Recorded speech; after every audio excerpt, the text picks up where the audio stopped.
Hi, everybody. So we are here to do the next in our series on for his picks, her picks, and we're going to be talking this month about romantic comedies. And I'm here joined this month as well by AJ Howell. AJ, do you want to say hello? Hello. Oh, sorry. About romantic comedies. Um, so this is gonna be really fun. So what we do for his pick, her pick, is just like the title would suggest. We have a topic, and we each pick a movie that the other person hasn't seen. So I pick one for him that he hasn't seen. He picks one for me that I haven't seen, and then we get together and we talk about it. So this one should be really fun. This is a favorite sort of topic of mine in movies. Some people might say it's a guilty pleasure, but I think there's been a lot of good romantic comedies over the years, and I think the genre gets a bit of a bad rap because there are a lot of bad ones. But so anyway, today we are going to talk about The Sure Thing and When Harry Met Sally, which oddly enough have the same director, and so it's going to be fun. They were both made how far apart? 2 years apart? 3 years apart? Something like that? I think it's 4 years apart. 4 years apart. Okay. Yeah. Yeah, cool. The Sure Thing was in 1985, and When Harry Met Sally was in 1989. So. Okay, great. Okay, so what we're going to do is we're going to talk about my choice, When Harry Met Sally, first, and then we'll talk about AJ's choice, The Sure Thing. And we'll kind of compare and contrast both films and go from there. So I did a little sort of summary that I wrote up of When Harry Met Sally. It's a pretty simple movie. But I wrote, When Harry Met Sally is written by Nora Ephron and directed by Rob Reiner. It tells the story of two characters, Harry and Sally, obviously. They first meet when they take a road trip moving to New York after graduating from the University of Chicago. Harry tells Sally that men and women can't be friends because sex always gets in the way. They part ways but end up meeting several times over the years and then become friends. Eventually, the friendship becomes a relationship and they break up as friends. However, Harry realizes he loves Sally and he proposes on New Year's Eve and they end up getting married. So that's sort of the plot. But the strength of the movie is on the dialogue, really, and more than like some great story. And so what did you think of it? What just a base overall thought? Well, I thought it was good. It's kind of a hard movie to go, I don't know how to say it. It's kind of a hard movie to go into without expectations because it's one of those movies that everybody talks about, like this is what a romantic comedy should be like. It's like the ultimate romantic comedy.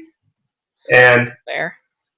And so I came into it knowing that people said that. But I think, I don't know, it wasn't exactly a laugh riot for me. Like, I laughed a couple times, but I don't know. I thought it was a really thought-provoking movie, and it kind of brought out some emotion in me. We'll get to that. That'll be interesting to talk about. Yeah. Yeah, I love it. I love Nora Ephron's writing, and I don't know if I would say it's a laugh riot, but I think her there's different kinds of funny movies. There's ones where you're on the floor laughing and you're just gut busting, and then there's ones that you're more like, oh, that was so witty. that was so smart. That made me chuckle, kind of a thing. And I don't think either response is necessarily saying, oh, it's less funny. But I think that she's just so great at writing this dialogue that I personally just love, like the way she writes dialogue and the way that her characters talk. And honestly, if I could write like anybody, it would be like Nora Ephron. And so we'll talk more about that, but I love her writing. The way that she sort of comments on things through her characters. She comments on movies, she comments on books, on reading, on art, on all different things through her characters, and I just find that really just so funny. And New York, anyway, so we'll get into it though. But so my first question is, How did you feel the chemistry was between Meg Ryan and Billy Crystal? I thought it was good. Like, I think they played off each other really well. Like, I think my favorite parts were in the early scenes. In particular, like the first couple times where Harry and Sally meet, like on their drive, and also later on in the airport, like a few years later, just to see. Just one sec, sorry. Okay. Turn this off. Sorry. Oh no, it's all right. If you could hear that. I like never get calls, and I get one during this. There we go. Turned it off, sir. Okay, sorry. Can you say that again? Yeah, I thought their chemistry was really good, and I don't know how much of that is Nora Ephron's writing, because I noticed how witty and how sharp the characters are. Yeah. But also, I think Billy Crystal and Meg Ryan really play off each other well. It's like that, kind of like an opposites attract kind of thing, because their personalities are so different from each other. And you can even tell this in the way they look entirely different from each other. Like Meg Ryan's real perky and always real bright, like really bubbly. And then you look at Billy Crystal and he doesn't even look bubbly, bright. And he tends to play kind of those more cynical, sarcastic characters anyway. Yeah. And this is no exception. So I think that personality clash, especially initially, like the sparks it creates are really good. I think that's the best part of their chemistry. This one, and then later on, it's sorry. No, I agree. I mean, I don't think she has quite the chemistry that she has with Tom Hanks later on in the two movies she's in with Tom Hanks, but I think it's there and I enjoy it. I think they were definitely trying to go off of Annie Hall kind of a vibe, especially in her appearance. And and just I think that it was similar into like Billy Crystal, Woody Allen kind of thing. You've got Diane Keaton, Meg Ryan, and similar kind of. I don't know. I think that was probably a big sort of inspiration for the casting, but I think it works with the way the characters talk, and you do feel like there are genuine friendships. I think between these people. Yeah, and it's interesting to see how the friendship evolves because they are so different from each other, like personality-wise, and they have a completely different philosophy of how the world works and how relationships work.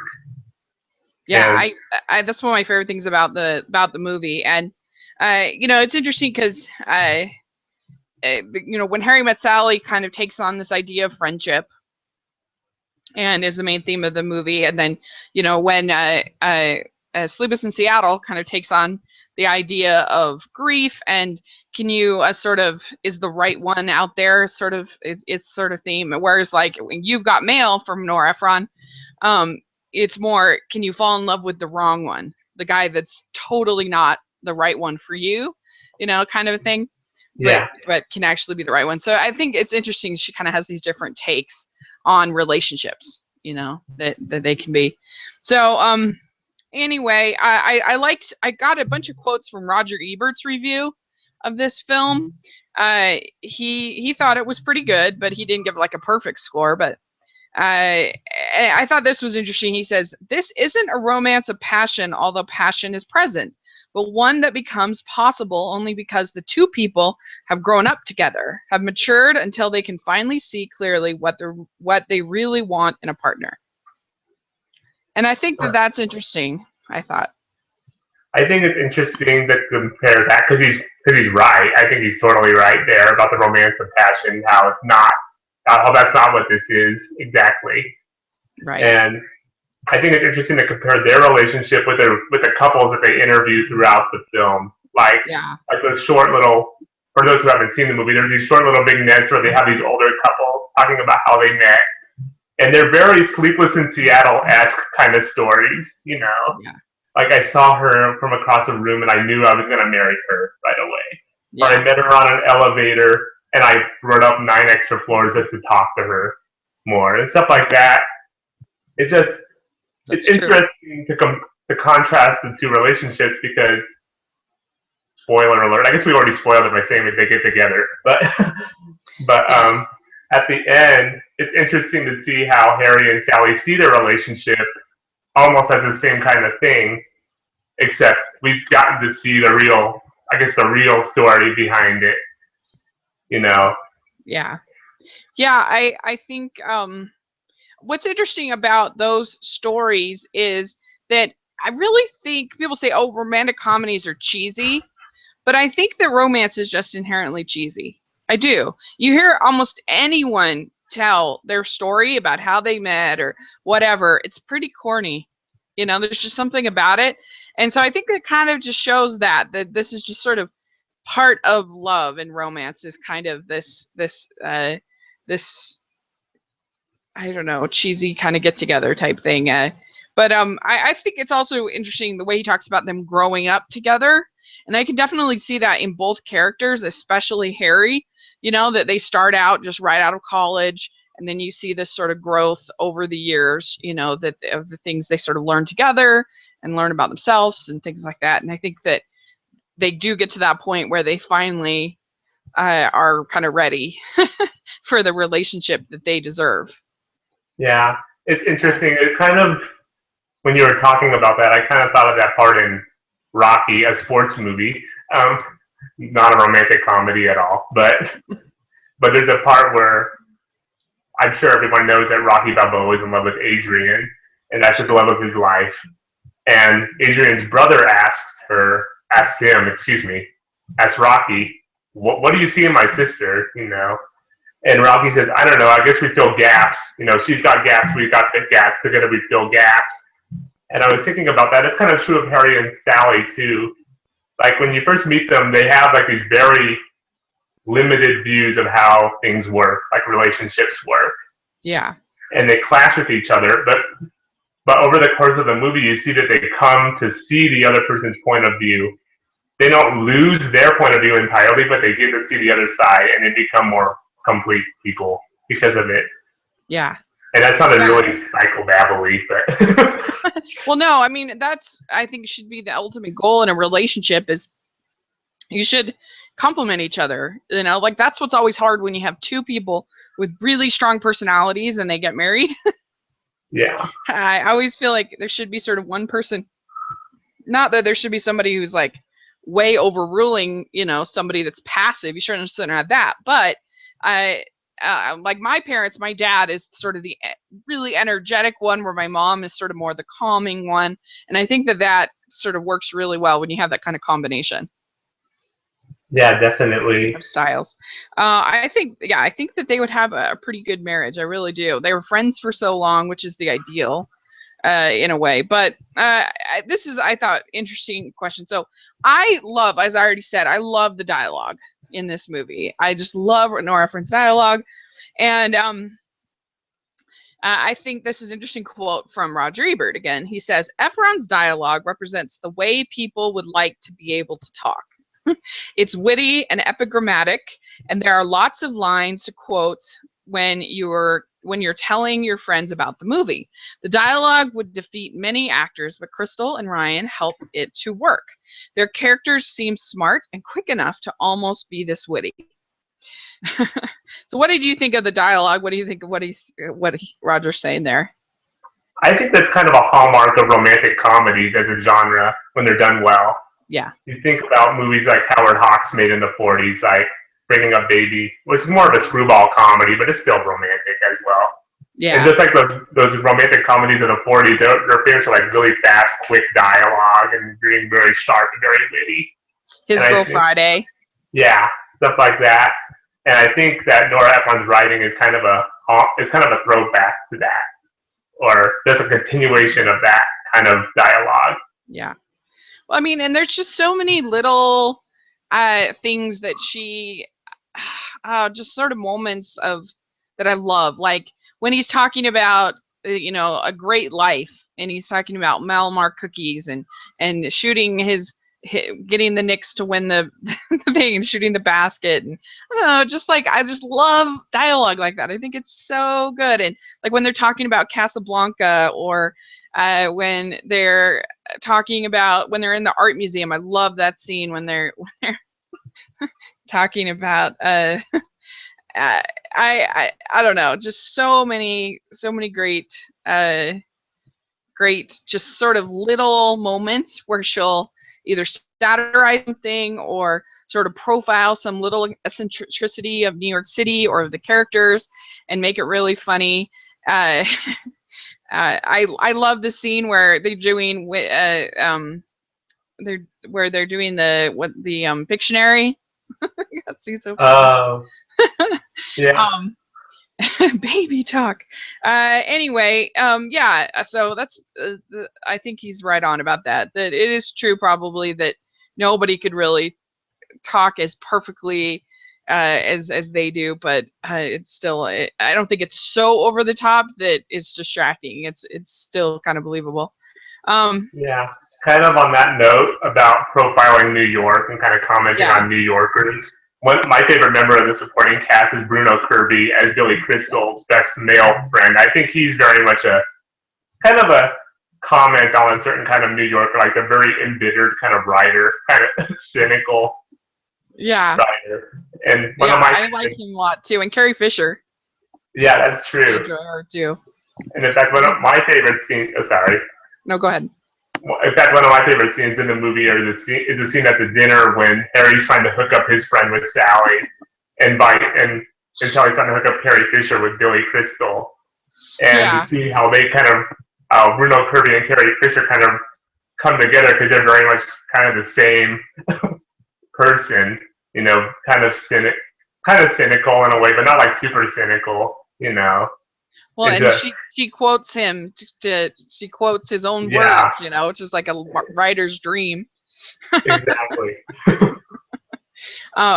Yeah, I think they're both really strong. I mean, it's such a throwaway, sort of normally a throwaway role. It's kind of the Judy Greer part in a romantic comedy, you know, where you're like the best friend or the sister or the whatever. But in these, they actually kind of have a little bit of personality, like with him and the wagon wheel table. Oh yeah. That was really funny too. Put your names in all your books. Just my so next I have movies are really important in Nora's writing. It's what Harry and Sally bonded over. One of the things that Harry and Sally bonded over. We see it in Casablanca here, which is a movie about love and friendship. Does that because like Sleepless in Seattle, the movie that's kind of focused on in the narrative there is An Affair to Remember, and in You've Got Mail, it's a remake of a movie, so it's but they talk a lot about The Godfather in You've Got Mail, and so I'm just wondering on this, did that work for you? Like sort of having Casablanca brought up a couple different times in the narrative, and sort of, I don't know, the way that she incorporates movies in their stories into her writing. What do you think about that? I think it worked. I think it was good as a touchstone for them to relate over in this movie, more than it was like a talking point or a theme in Sleepless in Seattle. Here it's kind of like a good just talking. This is not a what am I trying to say? It's a good way for them to bond with each other. Yeah. I think everybody's seen movies. It's kind of like a universal language for everyone. Yeah. And it's also an interesting way to see how Sally's point of view changes over the course of the movie. Because at the beginning, that's a good point. Because at the beginning she says, "Oh, I'd rather go with Laszlo Kovacs, the guy who's leaving on the plane, because he's kind of the safer choice. He's more sane." And she says, "Why would I want to spend the rest of my life in Casablanca with a bar owner?" You know. And Billy Crystal can't believe that. He's like, you wouldn't want to spend the rest of your life with Humphrey Bogart? Yeah. And then later on, he brings up that conversation with her, and she says, I never said that. Why would I have ever said that, you know? Who wouldn't want to live with Bogart for the rest of their lives, you know? Yeah, that's right. That's a really good point. It does sort of show her growth as a character, and just like the way that I really do feel like, at least for someone like me, that movies can almost sort of narrate your life. Like I look at my life, and you know, growing up for me, Little Mermaid was just kind of, it was me wanting to be taken seriously and wanting to be out of this kid body, and I just didn't like being a kid very much. I was not that pleasant. And then Clueless was definitely like my high school experience in a lot of ways, as far as the cliques and the everything. And then I loved Breakfast at Tiffany's when I was in college, and the idea of sort of sort of feeling kind of misunderstood, not knowing where you belonged, and sort of the hopefulness in that film. And anyway, so I can kind of look at different when I saw Up, that movie really like just changed me. And I can look at these different movies and kind of almost narrate my life of different things that happened to me, and why a particular movie really just sort of really rang true for me at a particular time. And so I think she's just great at sort of capturing that in her movie. So, okay, so my next question is probably the most famous scene in the movie is the diner scene when Meg Ryan fakes it over her sandwich. Did that make you laugh? And I'll read you what Roger Ebert said about it. He says, "It's only occasionally that the humor is paid for at the expense of credibility, as in a hilarious but unconvincing scene where Sally sits in a crowded restaurant and demonstrates how to fake an orgasm. I laughed, but somehow I didn't think Sally or any woman would really do that." So what do you think? Does he have a point, or did you think it was funny? I thought it was funny. It's kind of part of that romantic comedy world we were talking about earlier, that like dialogue and the characters kind of create. So I didn't have a problem with it, like realistically, but I actually thought the funniest part in this scene was the last line, which doesn't go to Billy Crystal or Meg Ryan. It actually goes to Rob Reiner's mom. Yeah. And the waiter comes up to her and Rob Reiner's mom says, "I'll have what she's having." And I guess at that diner in New York City, I think it still exists. It's a deli. I think it's actually like a Jewish deli. Actually have like a sign above the booth or whatever. It says this has an arrow and says, "This is the I'll have what she's having spot," or something like that. I remember reading that. Yeah, no, that's a great line. And yeah, it is. I doubt there is very many people who would do, especially for her character, and kind of she's more of a modest kind of character. This probably is kind of outside of her character, but I didn't. I was willing to go with it. I thought it was funny. It didn't bother me. Yeah. And just as a side note about that line, I guess Nora Ephron did not write that line in the script. That was really? a line that Billy Crystal thought up on the spot, like, or during like their first script reading or something like that. He came up with that line, "I'll have what she's having." And Rob Reiner says he was actually embarrassed to have his mom say that line, but his mom was okay with it. That's so funny.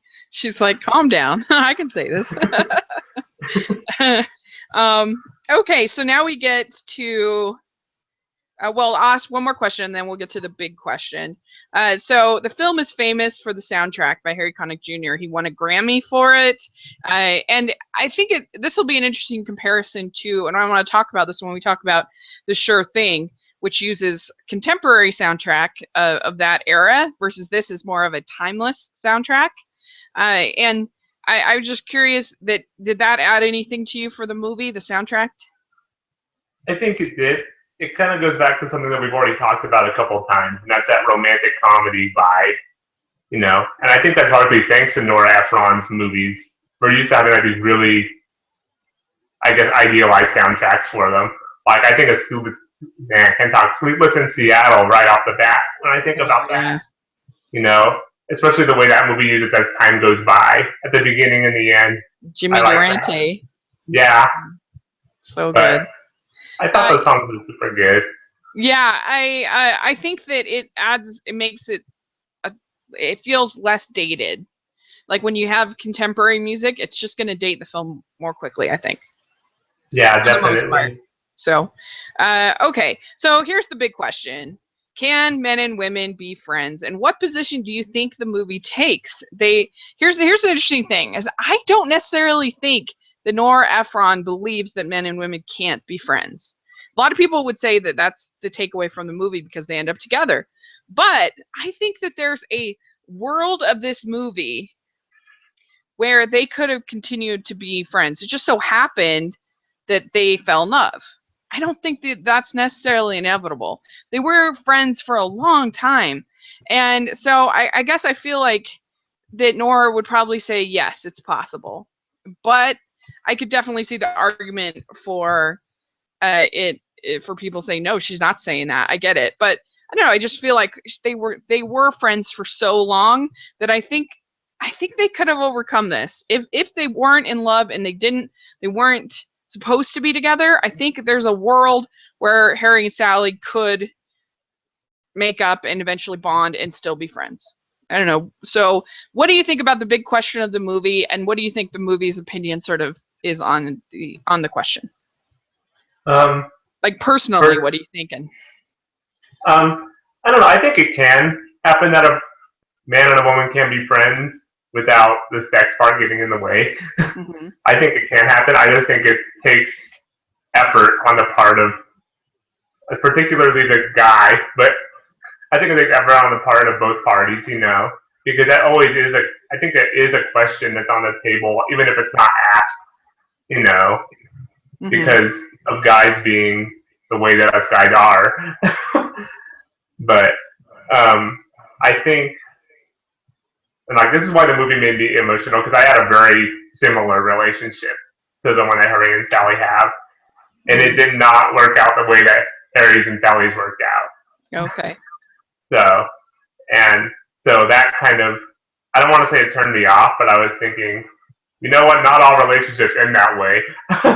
And it kind of brought up some tough memories too. Yeah. The movie.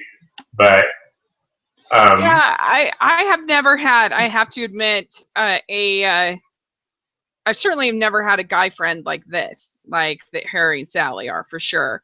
I haven't had that many girlfriends that I'm this close to, that, because the problem is that, I mean, I have when I was younger, but not, because people get married and they move away, and it's just tough. It's really, really tough. But I never had a lot of guy friends for some reason. I don't know why, but I just never was one that had a lot of guy friends. And so it's not something that I have a ton of experience with, to be honest. But it's like, I'd like to think that it's possible, but I don't have a ton of experience to say one way or the others. But here's what Roger Ebert says. He says it's about two people who could be characters in a Woody Allen movie if they weren't so sunny, and about how it takes them 12 years to fall in love. He says we're with them, or maybe a little ahead of them, every step of the way. So yeah, and in 12 years. Yeah, I just wanted to say something about. Oh, sorry to keep interrupting you. You're fine. About what the movie thinks. I was watching one of the documentaries on the DVD. It was Rob Reiner and Nora Ephron talking about the writing. And just as a side note, we've been talking about Nora Ephron a lot, but Rob Reiner deserves a lot of credit for the writing and the story of this film as well. Because Nora Ephron talked about how they would sit in her office and they would just share things that men probably didn't know about women, and women didn't know about men. Yeah. And I guess initially Rob Reiner's attitude, that's where the whole thing came up, the whole question of, can a man and woman be friends without the romantic stuff getting in the way, the sex getting in the way? And that was a question that he had. He didn't really know. And I guess Rob Reiner said that he was very much like Harry when they started making this movie during the time. And that's something we'll should get to during the Sure Thing as well, because one of my questions is actually about kind of that. But they were talking about just what they thought about the message of the movie. It was actually reverse of what you might think. Nora Ephron's actually the more cynical one now, and Rob Reiner is the one who's very hopeful about situations like this. Because I guess Rob Reiner was the one who told Nora Ephron that they ought to get together at the end of the movie. And she did it under duress. She didn't want to write it so that they would get together at the end. So she just wanted them to stay friends? Yeah. But so she's more cynical about the getting together part, but less cynical about the friendship part, or I think she's less cynical. Women can be friends. Yeah, I don't think she disbelieves that it could happen. I think she thinks that it's very rare that it happens. Mm, But that makes Rob sense. Reiner is very hopeful about it. That makes sense. So those were all my questions for the movie. I just find it really winning. I find it funny. Find it sweet. You also have to give some credit as far as the writing to Billy Crystal. I mean, definitely scenes like the poppycock scene. You know, he was ad libbing some of that stuff. Like, so he definitely gets some credit. Um, but I don't know. I just love it. I love the chemistry. I love I think that it's a good New Year's movie, which is always a New Year's is actually one of the holidays that kind of bums me out the most at being single, because it's not just the kiss at midnight or whatever, but it's a very, very coupley time, and I usually end up being alone with my parents on New Year's Eve. I'm like, oh, I hate New Year's so much. Whereas like Valentine's Day, I can just sort of ignore, but it's hard to ignore New Year's Eve because you have the day off work and everything. I don't know. So I like to watch this on New Year's Eve.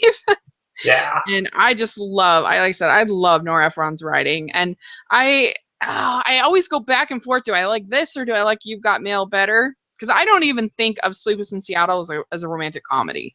It's a drama. It's about a man that's going through grief and grieving. Like I don't think it's a romantic comedy. So for me, it's between this and You've Got Mail as my favorite. And it's so hard because I love both. I don't know. I don't know. Yeah. So anyway, so let's talk about your film. All right. The Sure Thing is Rob Reiner's follow-up to This Is Spinal Tap, which is one of those movies that everybody seems to love, kind of like When Harry Met Sally, even though they are entirely different kinds of movies. But anyway, Spinal Tap is hilarious. Yeah, that is really a laugh riot where when Harry and Sally isn't so much. But this is kind of Rob Reiner's follow-up. It's a very small movie. He made it in 1985 with Embassy Pictures. Very small production, very small film studio, and the story revolves around Walter Gibson, who is played by John Cusack. He's a very by the way, in case you couldn't tell, this is my summary of the film. I didn't write it, unfortunately. I'm just coming up with it off the top of my head, so hopefully it makes sense. And he's a very smart guy, and he's a pretty decent writer when you hear like his essays and stuff in the film, which you do a couple of times. But he has trouble getting a girl that he likes. He has trouble getting any girls, really. But particularly the ones that he would like to get. And he goes off to college.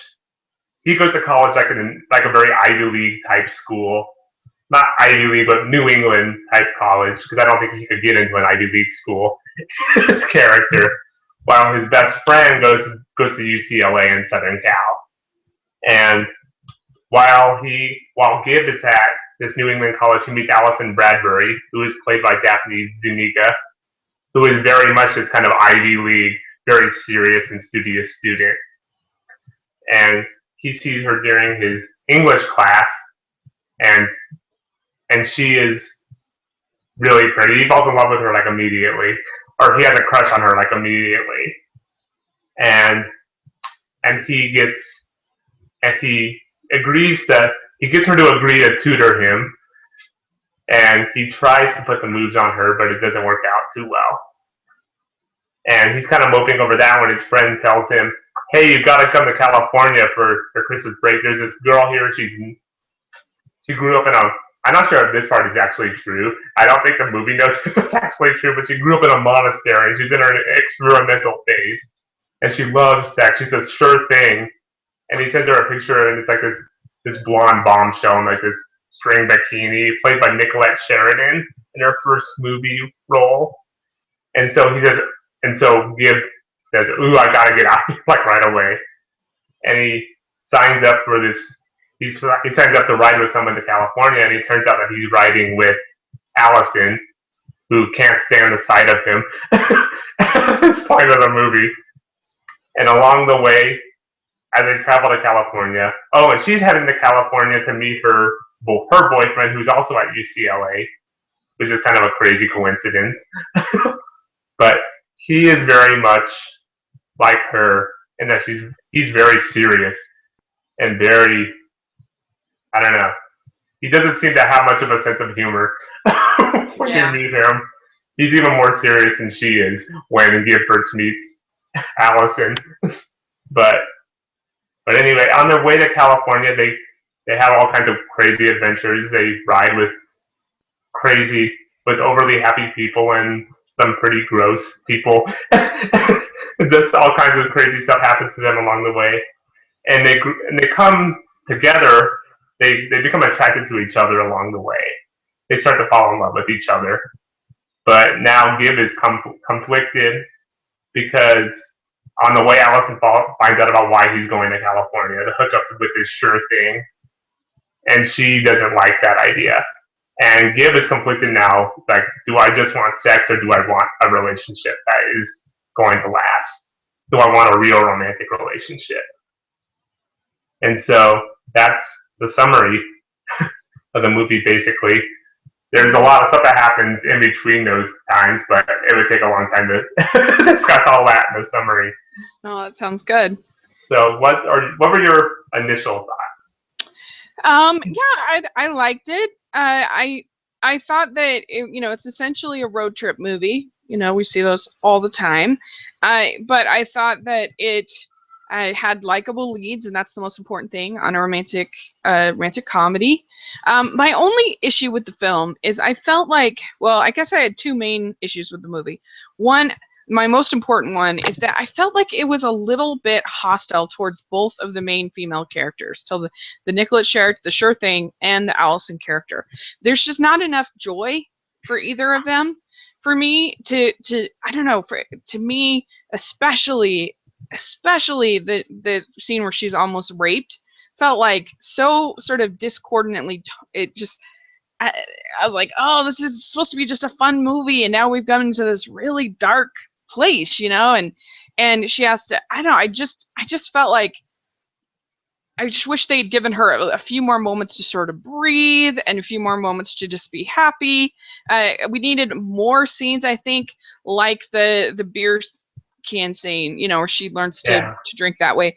And I don't know, I just felt like sort of the Sure Thing character was the only other major female character in the story, and she was also sort of treated with kind of a certain degree of hostility, I thought, with the screenplay. And I don't know, so that was a problem for me. And I also felt like they should have made her boyfriend more of an interesting character, because I think then it would have made her decision harder and more interesting. It was so obvious, of course she's not going to be with this guy, it sort of made it less tension, than you would have had if it had been somebody, like maybe she'd been, I don't know, someone more like the Anthony Daniels character.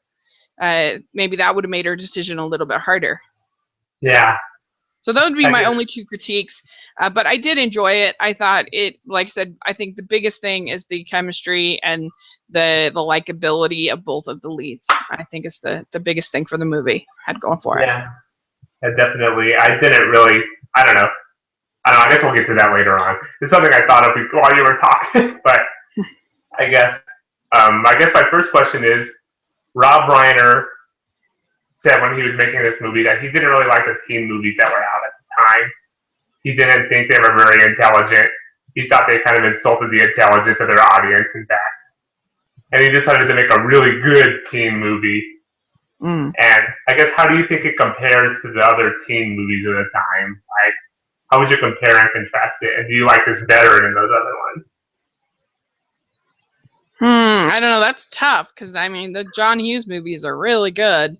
That's, in my opinion, that's pretty stiff comparisons. And I have to only assume that's what he was referring to. I mean, I certainly think that I think a movie like Ferris Bueller's Day Off was it does have those dark moments. It does have those serious moments, you know, with Cameron in the car and everything like that. But it also has much more sort of moments of joy between it. I'm not as high on Breakfast Club as I feel like a lot of people are. I like it, but I don't think it's a masterpiece like I hear it talked about. And but I don't know. I feel like it's a little bit less predictable than this. I don't know. I think that's tough comparison. I'm curious to know what maybe if you maybe he wasn't comparing him to John Hughes movies. I would put most of the John Hughes movies above this film, I have to say. But Yeah. It's not saying it's bad. I just think he's such a good writer, and had such great performances from his leads that yeah. Anyway, I don't know. What about you? What do you think? How would you compare it? Well, with John Hughes, I don't think he was comparing it to John Hughes because at this point, only one John Hughes movie had been released, and that was 16 Candles the year before. Okay. And actually, 16 Candles is my favorite of the John Hughes movies that I've seen, except for the pretty racist supporting character. Yeah. but other than that, it's my favorite. And the Sure Thing came out the same year as The Breakfast Club, so I don't think he'd seen that yet. But he was comparing it more to movies like Porky's and oh yeah, and I haven't and even stuff like seen it, that. but I've heard it. Those are really bad. Yeah. Okay. So I certainly like this a million times better than Grease. You know, or a movie like that. Yeah. Definitely. And I think that's largely because of kind of the classic influence that it has. Like Rob Reiner said, he was very much aware of like classic romantic comedies when he was making that, and classic kind of road movies. Mm-hmm. And I think that informs a lot of this movie as well, a lot of The Sure Thing. Even though it does feel like very much a movie of its time, and we'll get to that. Yeah.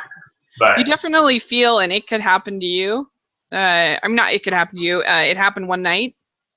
Yeah. With Clark Gable, and you know, that's a road trip movie. These opposites, you know, will they get together? And I think that's probably the one that I think of the most. Yeah, definitely. And that was Rob Reiner's kind of the way he pitched the studio. In fact, he said it happened one night with teenagers. Is the way he pitched it, and that's how they bought it. And it is extremely similar to It Happened One Night. Yeah, it really is. I just yeah. Anyway, go ahead with the rest of your questions. Okay, my next question is that Rob Reiner said in an interview on the Sure Thing DVD, at least the one that I have, that he casts like his male characters like in his romantic comedies based on him. He tends to cast the people that remind him most of himself, and he gravitates towards characters that remind him of himself. And so I guess comparing and contrasting Gibb to Harry from When Harry Met Sally, can you see, like, what are the similarities and what are the differences that you see? Interesting. I think that I mean, it's Billy Crystal, so he's obviously a little bit funnier. Harry, I think, he's a little bit wittier and funnier. But there are definitely some sort of similarities between the two. The way they give advice and the way they're sort of confident in their egos are sort of similar, I think. Yeah, definitely. That's probably the biggest similarity. Yeah, like there are certain scenes where I can see Billy Crystal as Harry saying some of the lines, like the scene where they're in the car with the lady with all the Christmas presents in her car, and Daphne Zuniga, Allison is dressed so she looks like she's pregnant, and the lady asks, "Oh, what are you gonna name your children?" And Allison says, "Oh, I think we'll name him Elliot if he's a boy." And John Cusack gives him, "Elliot? You can't name him Elliot. Elliot's a kid who eats paste. You should name him Nick. Nick is a good, solid name. Nick's your buddy. Nick's the guy who lets you throw up in the backseat of his car."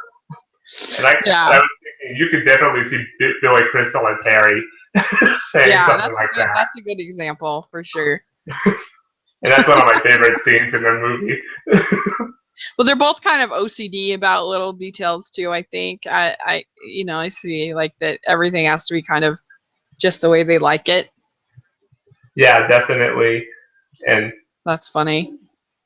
I hadn't thought of that, but yeah, I can see it.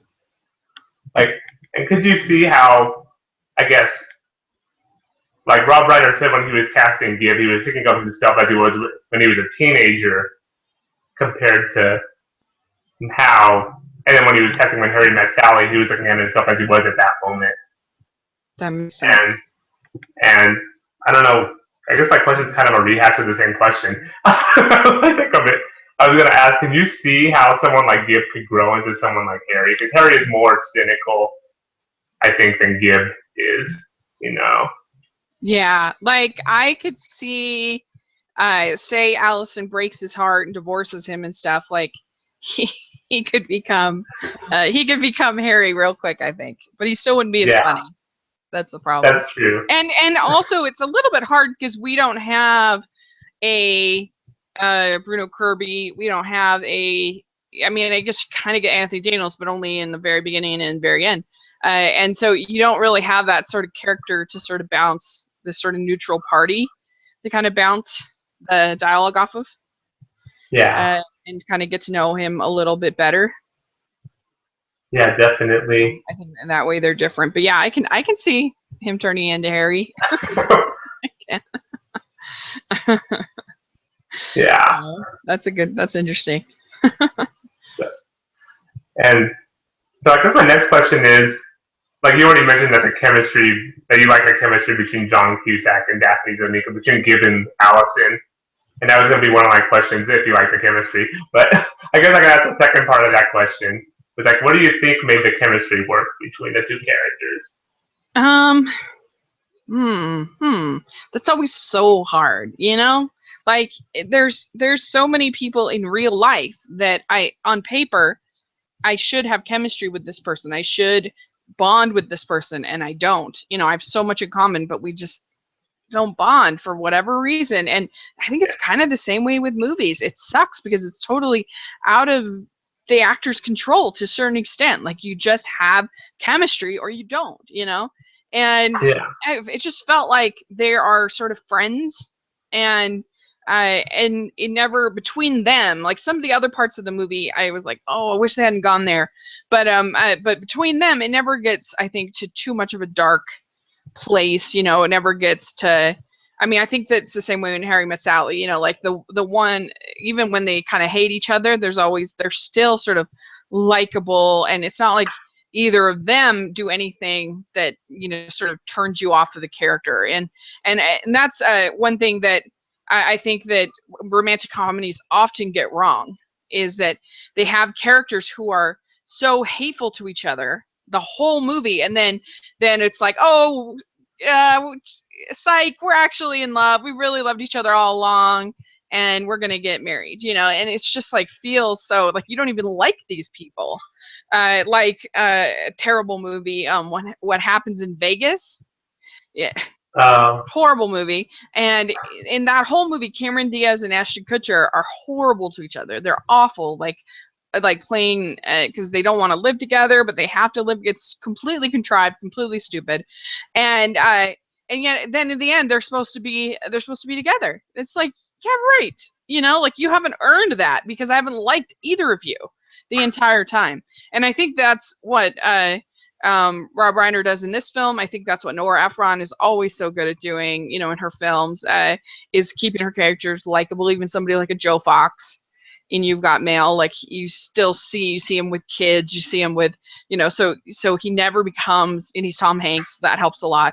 And so he never becomes unlikable despite doing unlikable things. Yeah. So, yeah, I think that it's just, it's hard. It's hard to pinpoint down. What do you, I don't know, what do you think?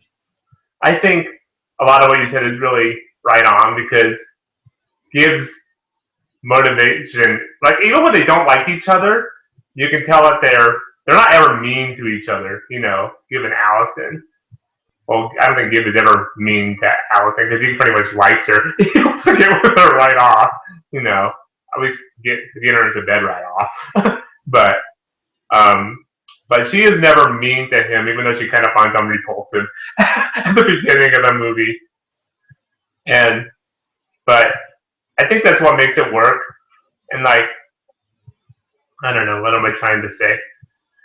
I think that you can tell that Gibb is not a bad guy, even though his motivations for going to UCLA are kind of gross.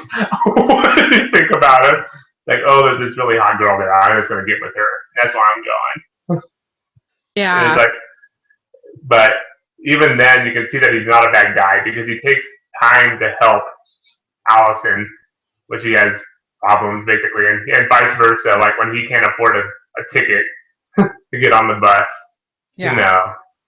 I mean, it is kind of amazing that that if are there really no sure things in New England? Not a single girl to go all the way across the country. But I guess there's no Nicolette Sheratons everywhere. Sheridan. Yeah. Yeah, that's true. It is kind of, I guess, because it sets that up so quickly that it and you kind of almost forget about it, and then it just sort of ties it up at the end.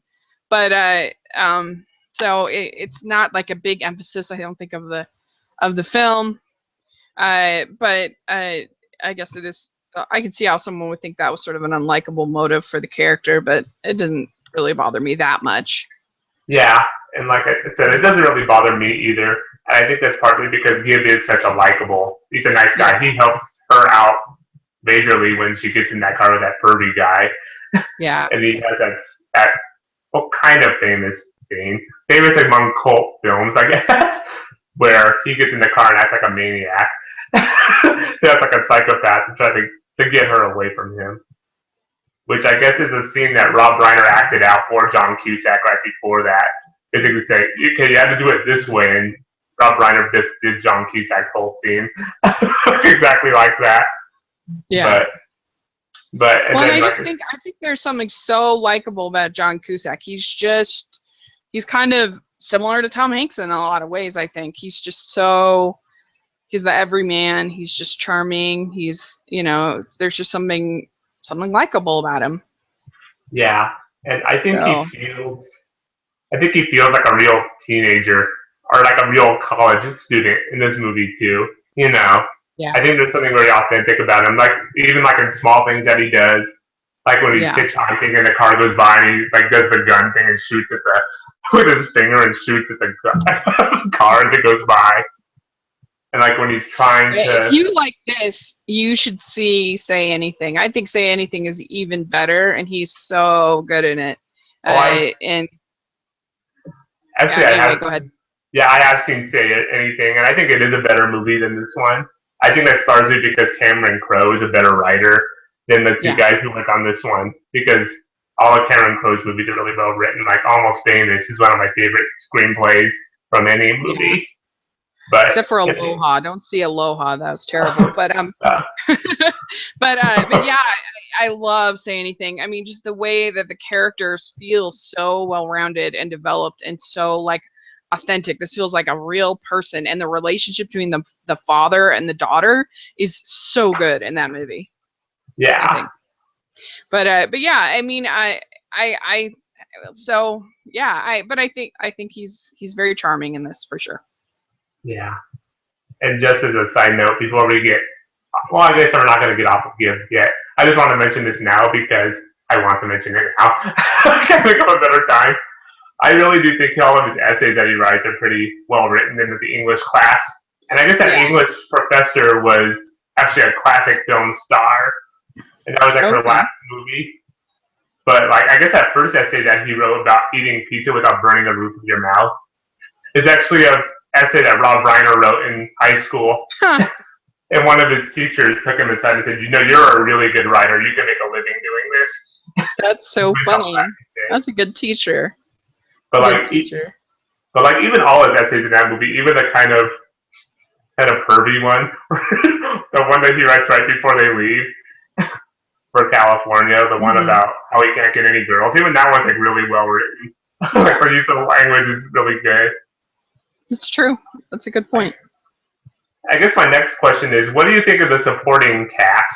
Like everybody from like Tim Robbins and like the couple that they first ride with who sing the show tunes all the time, the truck driver and Everybody like that. Truck driver. I really could take it or leave it as far as supporting cast. Like, I didn't think anybody was particularly memorable or particularly great. I mean that. I really wish they hadn't had that rape scene, and I would have liked the movie way better if they hadn't gone there. I just felt like, I guess I'm a big person with tone in a movie, and that it just sort of left this bad taste in my mouth for a long time in the movie, and it was just hard for me to be like, oh look, you need like therapy after that kind of, like, that's a traumatic experience for a woman. Like, that's a horrible thing to almost be like raped, that's a horrible thing. And so I just wish they hadn't gone there. That I think made me uncomfortable, and I just felt like, I don't know, like, it's a problem I had with even a movie like Birdman that everybody else went crazy with. There's a scene where a character in Birdman almost gets raped, and the movie just kind of throws that aside too. And I'm like, no, like, that's a big deal to a woman. Like, if you, like, that's just, I don't know, that's a big deal. Like, that just doesn't happen without like being serious, like serious thing, like a serious thing in your life, like. And so I don't know, that bothered me, and I just felt like it was so out of place for the whole rest of the tone of the film to me. But yeah, I mean, everybody else was fine. I didn't have any big, Tim Robbins was fine. Yeah. I mean, there wasn't anybody like, say, a John Candy in Home Alone, who just is so charming and funny, and that I'm just like, oh, I love that character. There wasn't anybody like that for me. Yeah, I can see that. I guess I just wanted to bring it up partly because we actually had a kind of a discussion about this Independence Day last night. I think it's kind of the same kind of situation where all the supporting cast, like, none of them are very realistic. They're all kind of caricatures. They're all kind of over the top. Like, and I think some of them do pull it off better than others. Like, I think Tim Robbins is one of the better supporting casts in this. He's the one I remember when I think of the supporting cast right away. He's Gary Cooper, but not the one that's dead. That one always makes me laugh. Yeah, that was pretty good. I guess. Yeah, I mean, you miss somebody like a Bruno Kirby or a Carrie Fisher that's kind of a continuing presence through the whole movie, and it is kind of a romantic comedy trope for sure to have sort of the best friend or the kind of a thing, but I don't know, I kind of miss that. You sort of miss that banter, yeah, I mean, there was just nobody that I thought really. I mean, I actually think that the Sure Thing, I thought that she wasn't as much a throwaway as you expect. Like, she actually was a little bit interesting. I don't know. I thought there was a little more to her than I would have expected from the rest of the movie. Yeah, definitely. Sure. And I guess definitely more than the Sure Thing herself, who doesn't even have a name in the movie. You never do learn what her name is, but I mean, she wasn't just like a Marilyn Monroe, like, kind of like she had some dialogue. I mean, I thought she was better than I was expecting, I guess. Yeah. She wasn't just going to go to bed with whoever. She wasn't, I don't think, a complete sure thing, actually. Yeah, definitely. I guess my next... Oh, sorry. Yeah, I don't know. I mean, what did you think about that? Did you think it was... Did you have a hard time with that scene? The rape scene? I think it's uncomfortable to watch in a way. I guess I just like that the way that he helps her out of it so much. I think that's pretty fun. I think that I don't want to say it in a way that sounds cruel or insensitive. I just think that the way John Cusack gets her out of it is really clever. And I think that joke is strong enough that the scene doesn't bother me as much personally. But I don't know. That's fair. I can see that. That's not to say that rape doesn't bother me, of course. No, I totally get what you're saying, for sure. Yeah. And I guess my next question is, what do you think of Gibbs' character arc? Because he has a pretty big one in this movie. He goes from just a guy who's traveling across country trying to get laid, basically, to someone who's really genuinely in love with Allison. So I guess Do you think they handled his character arc well? Like, did you buy it when he changed the way he changed? I think so. Yeah, I mean, I think it felt pretty believable that she's a smart woman and some of the things they go through and everything and I don't know. I felt like he did grow up quite a bit on the trip, so I believed it. Yeah, and I think they really did a good job of charting that with like his fantasies that he has with the short thing, like a really fancy beach house, that California beach house. Mm-hmm. And like in the beginning, like in the first fantasy, he's like all for just all sex all the time, basically. But like in the second fantasy where he's out in the pool, and she's like, "Oh, you are awesome, Gib. Let's go upstairs and do it again." He's like, "No, I need to rest." you know. She was like, "But you're an artist, you know. Like, just give me 15 minutes, you know." Yeah. So I think they do a good job of like charting his growth with like those fantasies that he has throughout the movie. I think there's like 3 or 4 of them. To like actually wanting something that's like meaningful and matters. Yeah. I think you could see. I bought it. I did. Yeah, and until at the end of the last fantasy, the short thing's not even in it. It's Allison who's the girl in it. You find out at the end. Because a lot of, like I was saying, a lot of rom-coms, they just have this like last minute, transformation and I really like I hated you. And that's the thing, people always get wrong about Pride and Prejudice because most romantic comedies are based on either Taming of the Shrew or Pride and Prejudice, one way or another. Where Taming of the Shrew, you have a gimmick where there's this bet that he can't get a cat to marry and a marrying cat and tame the shrew. So there's this bet, there's this gimmick, and there's so many romantic comedies that have a gimmick like that, a bet or a prize or a contest or a just something like that, that's sort of this gimmick that puts the two people that don't like each other together, and then whatever. So it's sort of Taming of the Shrew.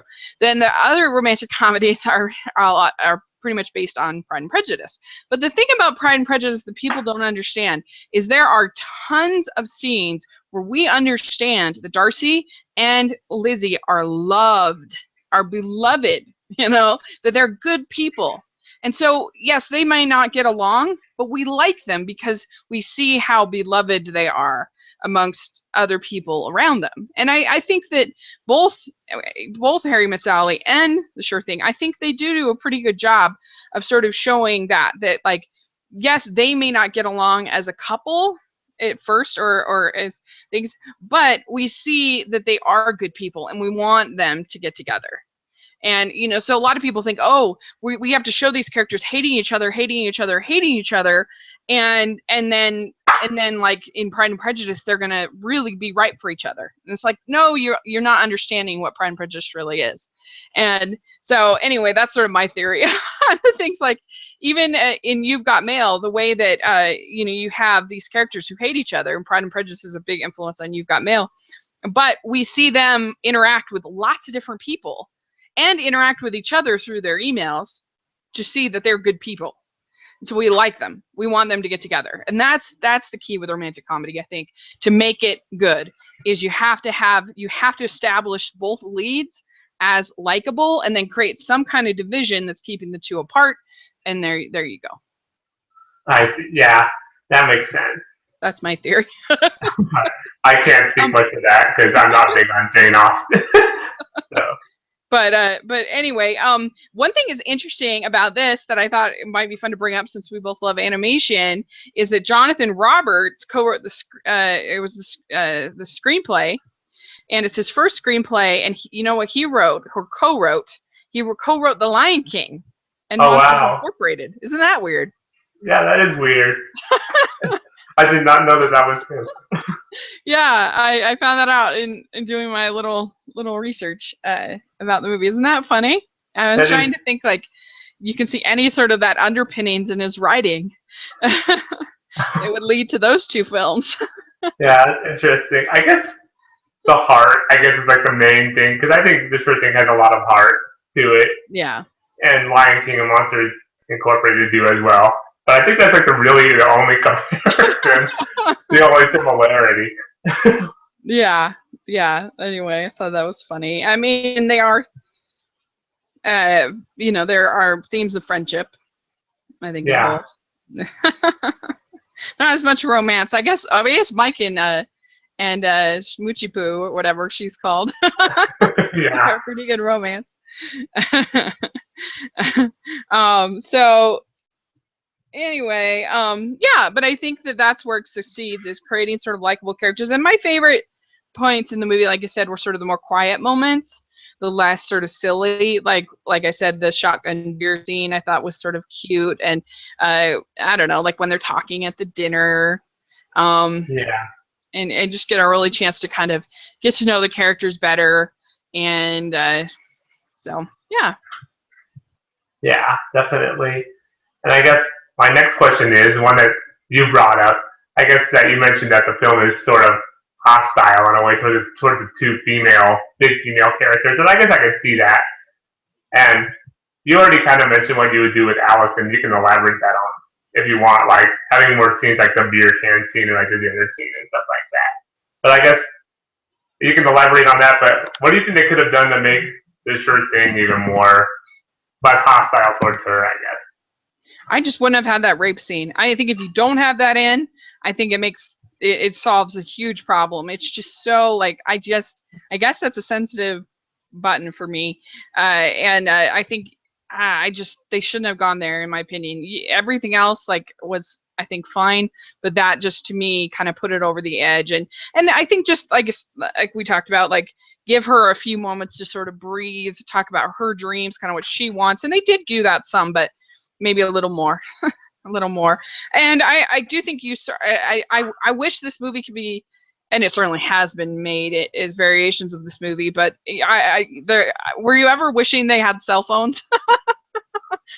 I was watching and I'm like, it'd be so nice if they could talk to somebody else, or there could be other people sort of involved, without it being these hitchhikers or whatever. But I don't know. I found myself like, oh, I wish she could talk to like a friend or have a girlfriend or somebody else to kind of bounce things off of, because I don't know. I just felt like I missed that kind of side to her as much. You definitely saw him. Maybe having her write a little bit, maybe that might have helped. I don't know. But it's not that she wasn't terrible. She was fine. But I just think maybe give her just a few more moments of joy. And I think the Sure Thing, how you make her character, I don't know, it might have been cool if she'd like thrown a drink in his face, like maybe she's really actually not the Sure Thing at all, like they've totally read her wrong. That would have been kind of cool. Yeah, that would have been. And I'll be honest, the first time I saw this movie, that's what I thought was going to happen. Yeah.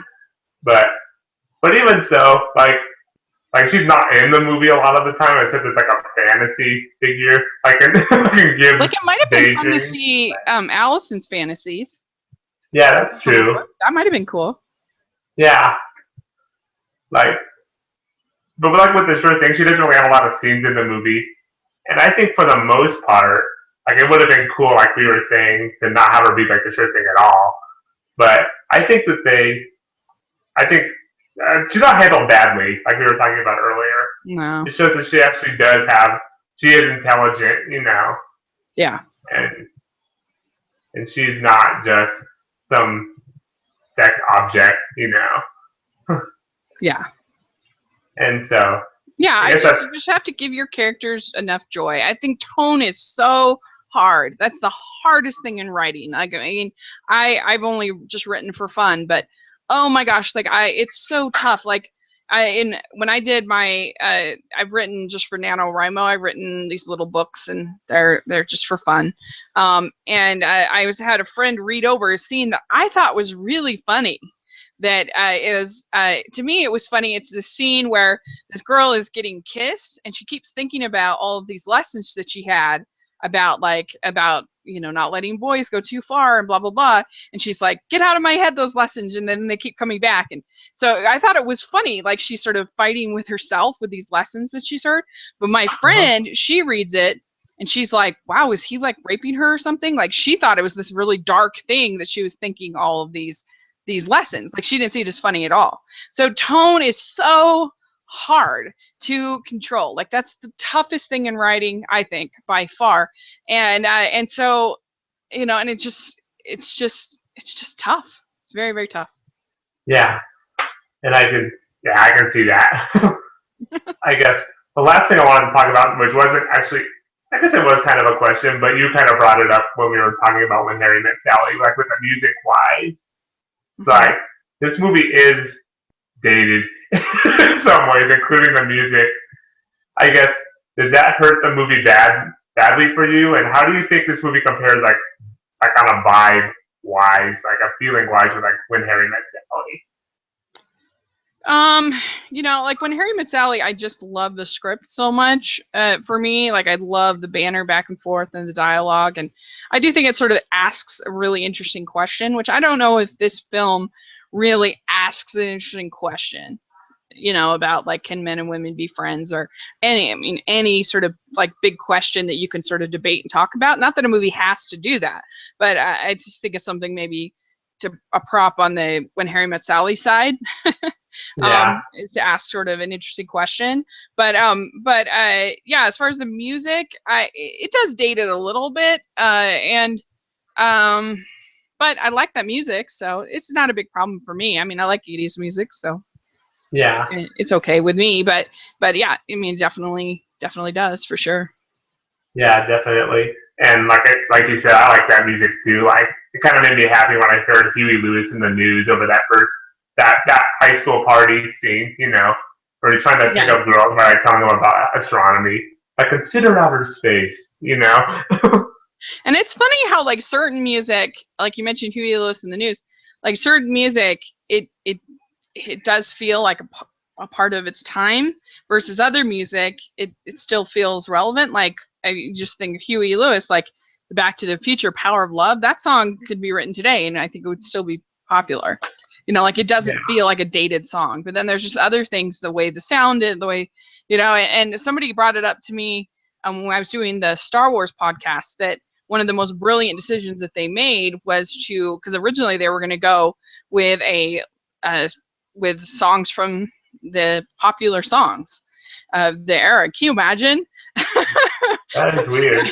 Oh my gosh! I mean, that would be such a different movie. It would make it a huge difference than if they hadn't that John Williams music. But just that it does date the movie. But it for me, that's not a huge problem. Yeah, and I think in terms of the music, I think part of it is like the trope itself of having pop songs in a movie in the 80s. Like that was the era when Kenny Loggins was writing songs for like every other movie that was coming out. And then that's true. Footloose. Yeah, and in fact, the movie that came out a few years ago, that Pineapple Express, which was supposed to be like an 80s action comedy, it's supposed to have that vibe. Okay. Judd Apatow, I think it was, and whoever was the producer on it, I know he was one of them, but one of them asked Huey Lewis actually to write a song for the movie because they wanted to have that 80s vibe in that way. Oh, interesting. So yeah, I think just the trope itself is kind of what makes it feel like a product of its time. It's true. I mean, you look at like what's it? Can't Hardly Wait, or some of the teen comedies of the 90s. You have the same thing. Yeah. So, and I guess from there. I guess really that's my last question. So I guess now. So we didn't talk about what we want to pick for the next month. And I don't know, do you have any ideas? Topic? I'm still trying to work that out. So actually, there's one more thing I wanted to talk about before we worked it out. I wanted to talk about this Rob Reiner, because this is both like a romantic comedy episode and kind of a Rob Reiner episode. So I guess, what do you like about Rob Reiner as a director? And like, what are your favorite films by him? And I guess after that, we can talk about the elephant in the room. I think that Princess Bride is my favorite Rob Reiner film. I think Princess Bride is just so entertaining. It's got everything you could want. It's got the romance. It's got the sword fighting. It's got giants. It's storming the castle. It's got great music. It's just so much fun. So Princess Bride is my favorite Rob Reiner film. And then When Harry Met Sally probably be second. And it's interesting about Rob Reiner because I don't know. I just feel like he was really good in the 80s and then just something happened. He hasn't been. I don't know if just like North broke him or what, but I don't know. Like he hasn't been good in a long time. And but you know, I mean, when he is good, I think he allows his actors to really sort of breathe, to be themselves. He's not overly he's not like Shyamalan or somebody like that who's like really manipulative of his actors. He really allows them to kind of be who they are, you know, in the role. So I like that. Yeah, and I think my favorite Rob Reiner film is actually Stand By Me, the one he made right before The Princess Bride. Like that's one of my 5-star like all-time favorite movies. Yeah. And I think what I like about him most is just I think he and I have a very similar sensibility when it comes to the kind of stories that we like. You know, he is his movies are always have a lot of heart. They're always kind of emotional in a way. Like, if that makes sense. Sure. You know, he wears his heart on his sleeve a lot of the time. Except for Misery, which is kind of a weird choice for him. The movie he made right after When Harry Met Sally. Because it's not really a very... What's that? I didn't know that he made that. Yeah, he was a director on that. He initially was not going to be the director, so maybe that makes sense.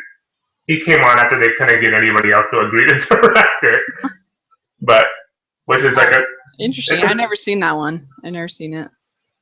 It's good if you like thrillers and Stephen King. It's not like a supernatural Stephen King story, but it's still a pretty dark thriller. Yeah. And it's all about writers, too. So, writers and the relationship that fans have with their writers. I think it's a movie that everybody on internet message boards should see. Like on IMDb message boards and stuff. Yeah. Kind of a cautionary tale. No, did you see that article? I think it was by Devin Faraci, where he talked about that the internet had become a whole bunch of misery. Yeah. Become like that. It all become Annie Wilkes. Yeah. Yeah. I did see that. Oh dear. Yeah, I had an experience with that just this weekend. Oh wow. Yeah. Oh well. You just have to remember they are the vocal minority, not the majority. So but yeah, he certainly has talent and he can do great things, and I would just love if he came out with a new you know, we got a new Princess Bride or When Harry Met Sally, or you know, I would love if we get a new one from him, but I wouldn't hold your breath. I don't know. Yeah. It's just been so long. I think he's trying to break out of that though, because like romantic comedies were kind of the thing he was churning out, like, and they were not very good romantic comedies that he was making. Yeah. But he's kind of trying to break out of that now. Like his new movie is a biopic about Lyndon B. Johnson. Oh. So that might be interesting. Was that one for HBO? I don't think this one has come out yet. Oh, okay. There's one for HBO that just came out with Bryan Cranston playing LBJ. Yeah, this is a different one, I think. That should be I'm pretty sure. But, and like, what was I going to say? But yeah, like I would love to see him do something good. I don't even think Flipped was all that bad. It wasn't great, but it wasn't all that bad. But I think, like, ironically, my two favorite movies by Rob Reiner are not romantic comedies, or not really comedies at all, which is kind of what he specializes in now. So Misery and Stand By Me and A Few Good Men are my two favorite Rob Reiner movies. You like Few Good Men better than Princess Bride?